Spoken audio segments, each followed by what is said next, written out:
फवाद, आज जो है कुछ स्ट्रैटेजी में तब्दीली की गई है, स्पिन बॉलिंग की जगह फास्ट बॉलिंग को ज़्यादा तरजीह दी जाएगी। So what do you think about that?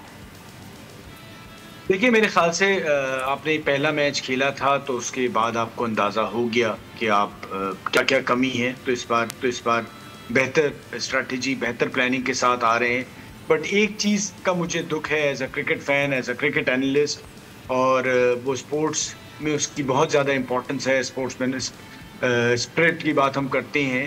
But मुझे इस वक्त बेदी साहब का, बिशन सिंह बेदी, जिनको मैं बहुत ज़्यादा फॉलो करता था और अभी भी पढ़ता हूँ, उन्होंने जो कुछ लिखा है, बातें की हैं कि दैट्स नॉट क्रिकेट। वो एक चीज़ कहा करते थे, जो हाथ ना मिलाना है और ये जो रवैया है, मुझे इसका दुख हुआ। ऑल्दो ठीक है, अब पाकिस्तान के कैप्टन को भी अंदाज़ा था, पता चल गया है, बट ये अच्छा तरीका नहीं है।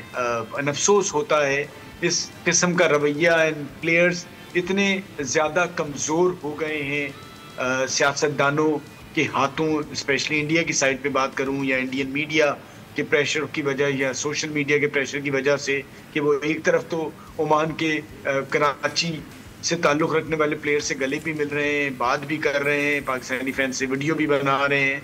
तो ये थोड़ी सी मुनाफ़क़त है और थोड़ा सा हिम्मत दिखानी चाहिए, कैरेक्टर दिखाना चाहिए। एक स्पोर्ट्समैन जो है ना, उसे कहीं ना कहीं तो कैरेक्टर दिखाना चाहिए कि भाई हमारा काम कोई लड़ाई झगड़ा नहीं है। क्या ये पाकिस्तानी खिलाड़ियों का कुछ ऐसा कसूर था कि हम हाथ, मतलब मुझे उस चीज़ का बहुत दुख रहेगा इंडिया की तरफ से कि ये जो रवैया है ना, वो खेल वेल तो चलता रहता है, बट ये जो स्पोर्ट्समैन स्पिरिट का मुजाहरा उन्होंने नहीं किया है कि खेल को खेल ही समझना चाहिए, ना कि उसको आप जंग का या सियासत का मैदान बना। सब्सक्राइब करें और बेल दबाएं ताकि कोई खबर रह न जाए।